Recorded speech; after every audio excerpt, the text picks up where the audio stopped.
இன்னைக்கு பிறந்த நாள் கொண்டாடும் நம்முடைய subscribers Angeline from Kerala, Jillu from Coimbatore, Nakshatra from Chennai.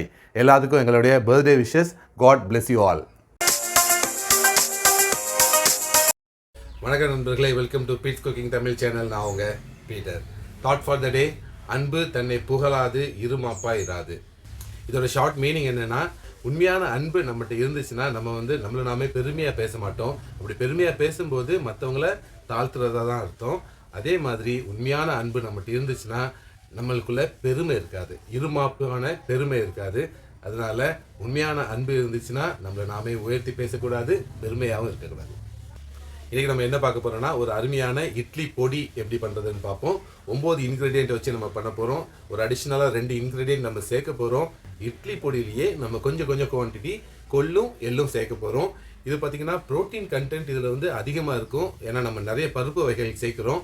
ஆனால் இதில் வாயு கேஸ் ட்ரபிளும் இருக்கும். அதனால தான் நம்ம என்ன பண்ணுவோம், சூடு கொஞ்சம் அதிகமாக நம்ம இதில் சேர்ப்போம், காயமும் சேர்ப்போம். இது வாயு பிரச்சனை வராமல் இருக்கணும்னு நான் சொல்கிற குவான்டிட்டியில் கரெக்டாக பண்ணுங்கள். அருமையான வாசம் இருக்கும், சூப்பராக இருக்கும். கட்டாயம் ட்ரை பண்ணுங்கள். உங்களுக்கு பிடிச்சிருந்துன்னா லைக் பண்ணுங்கள், ஃப்ரெண்ட்ஸுக்கு ஷேர் பண்ணுங்கள், சேனலுக்கு சப்ஸ்கிரைப் பண்ணுங்கள். நம்ம வீடியோக்குள்ளே போகலாம்.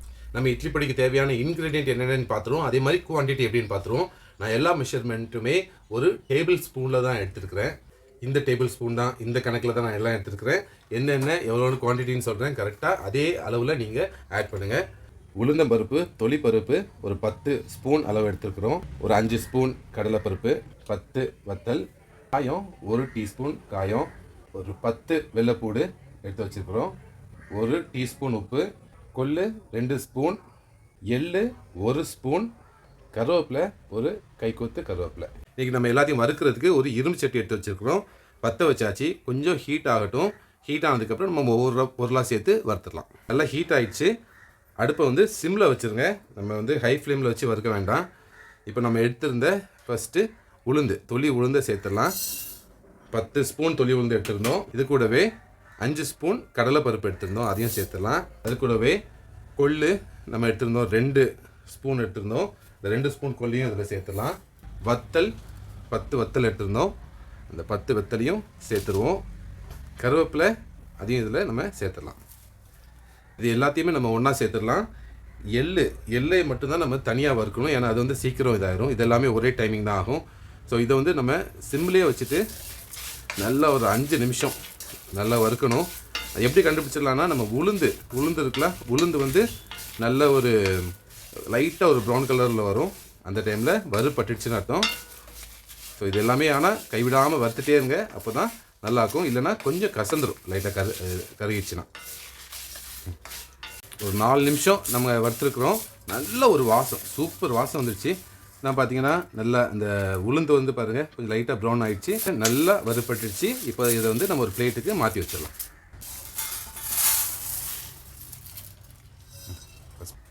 எடுத்து வச்சிட்டோம். இப்போ நம்ம எள்ளு எடுத்துருக்குறோம். எள்ளு ஒரு ஸ்பூன் நம்ம சேர்த்துக்கிட்டோம். எள்ளு என்னென்னா உடனே வறுப்பட்டுரும். அதனால் கரெக்டாக ஒரு 30 செகண்ட் to 1 நிமிஷம் தான் ஆகும். வறுத்துட்டே இருங்க. லைட்டாக வெடிக்கிற சத்தம் வந்துச்சுன்னா வறுப்பட்டுச்சுன்னு அர்த்தம். இந்த டைமில் என்ன பண்ணலான்னா, நம்ம எடுத்துகிட்டு வச்சுருக்க அந்த பூடு இருக்குல்ல, இதை லைட்டாக தட்டி கொண்டு வந்துடும்.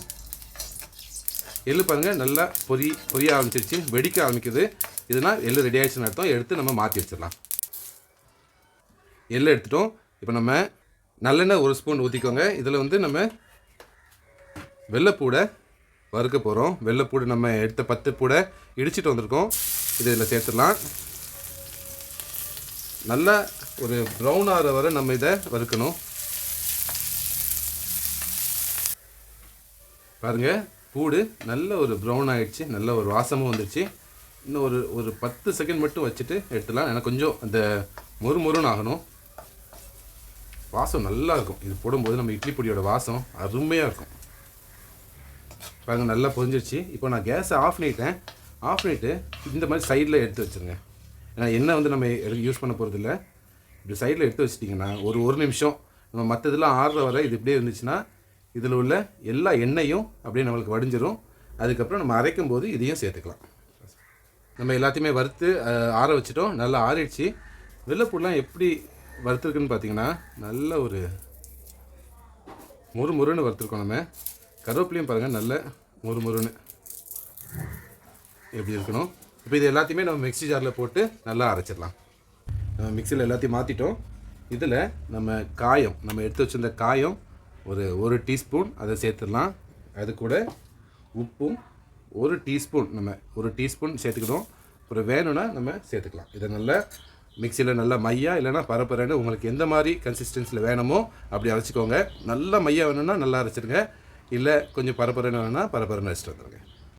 மணமணக்கும் இட்லி பொடி ரெடி ஆகிடுச்சு. இதை வந்து நம்ம கருப்பு உளுந்து சேர்த்ததுனால கலர் வந்து இந்த கலரில் வந்திருக்கு. இப்போ ஒரு ஆப்ஷனலாக நம்ம சேர்த்துக்கலாம். என்னென்னா எள்ளு, நம்ம ஒரு டீஸ்பூன் எள்ளை லைட்டாக வறுத்து வச்சுருக்கிறோம். இதை முழுசாக நம்ம இதை கூட சேர்த்து நல்லா மிக்ஸ் பண்ணி நம்ம சாப்பிடும்போது நல்ல ஒரு டேஸ்ட் இருக்கும், நல்ல ஒரு ஃப்ளேவர் இருக்கும். இட்லி பொடி ரெடி ஆகிடுச்சு. வாங்க டேஸ்ட் பார்க்கலாம். இட்லி பொடியை நம்ம இட்லிக்கு வச்சு டேஸ்ட் பார்ப்போம். இப்போது இதோட வாசம் எப்படி இருக்குன்னு நம்ம பார்க்கலாம். சூப்பர் வாசம். உளுந்து நம்ம இந்த ஃப்ரை பண்ண உளுந்தோட வாசம் நல்லா இருக்குது. எள்ளோட வாசமும் நம்ம வறுத்து அரைச்சதுனால சூப்பராக இருக்குது. கருவேப்பிலை வாசமும் தருது. வெள்ளைப்பூடு வாசமும் பக்காவாக க்ளீனாக இருக்குது. இட்லி பொடி இட்லிக்கு சூப்பராக இருக்கும்னு நினைக்கிறேன். நம்ம டேஸ்ட் பார்க்கலாம். இட்லி பொடி ஒரு தட்டில் எடுத்துட்டோம். பார்த்திங்கன்னா கலர் வந்து நம்மளுக்கு வந்து நம்ம கருப்பு உளுந்து கருப்பு எள்ளு சேர்த்ததுனால இந்த கலரில் வந்துருக்கு. வெள்ளை உளுந்து வெள்ளை எள்ளு இருந்துச்சுன்னா அந்த கலர் வந்து வேறு மாதிரி இருக்கும். நம்ம ஒரு குழி தோண்டிடுவோம், ஒரு கிணறு தோண்டிட்டு அந்த கிணத்துல நல்லெண்ணெயை ஊற்றி அப்படி அந்த கிணத்தை மூடி சைடில் வர்ற எண்ணெயை அப்படியே கலக்கணுன்னா நல்லா மிக்ஸ் ஆகிடுச்சு. சுட 2 இட்லி, மல்லிப்பூ இட்லி மாதிரி 2 இட்லியை எடுத்து வச்சு இது கூட நம்ம சாப்பிட்டோன்னா அருமையாக இருக்கும். வாங்க சாப்பிட்லாம். இட்லி பொடி இட்லியை வச்சு டேஸ்ட் பார்த்துலாம். இட்லியும் நல்லா சாஃப்டாக வந்திருக்கு. இது வந்து என் ஒய்ஃபோடைய திறமை. நல்லா இட்லி பொடியில் வச்சு பாருங்க, அருமையாக இருக்குது. உரைப்பும் கரெக்டாக இருக்குது. 10 வத்தல் நம்ம போட்டது கரெக்டாக இருக்குது. சின்ன பிள்ளைகளுக்கு நீங்கள் வந்து ஒன்று பொடியை கம்மி பண்ணிக்கோங்க, இல்லை வத்தல் உங்களுக்கு டோட்டலாக கம்மி பண்ணணுன்னா ஒரு 8 வத்தல் போட்டுக்கோங்க. நல்லெண்ணெய், இட்லி பொடி, அந்த எள்ளுக்கு நம்ம முழுசாக போட்டது இருக்குது பாருங்க, சூப்பராக. இதே மெத்தடில் ட்ரை பண்ணுங்கள். கட்டாயம் உங்களுக்கு இது பிடிக்கும். நீங்கள் லைக் பண்ணுவீங்க, கமெண்ட் பண்ணுங்கள், ஃப்ரெண்ட்ஸுக்கு இதெல்லாம் ஷேர் பண்ணுங்கள். நம்ம வந்து கொஞ்சம் வித்தியாசமாக பண்ணியிருக்கிறோம். கொஞ்சோண்டு கொள்ளு சேர்த்துருக்குறோம், எள்ளு வந்து கருப்பு எள்ளு சேர்த்துருக்குறோம், முழுசாகவும் சேர்த்துருக்குறோம், அரைச்சிருக்கிறோம். Super taste. லைக் பண்ணுங்கள், ஃப்ரெண்ட்ஸுக்கு ஷேர் பண்ணுங்கள், சேனலுக்கு சப்ஸ்கிரைப் பண்ணுங்கள். நம்ம அடுத்த வீடியோவில் பார்க்கலாம்.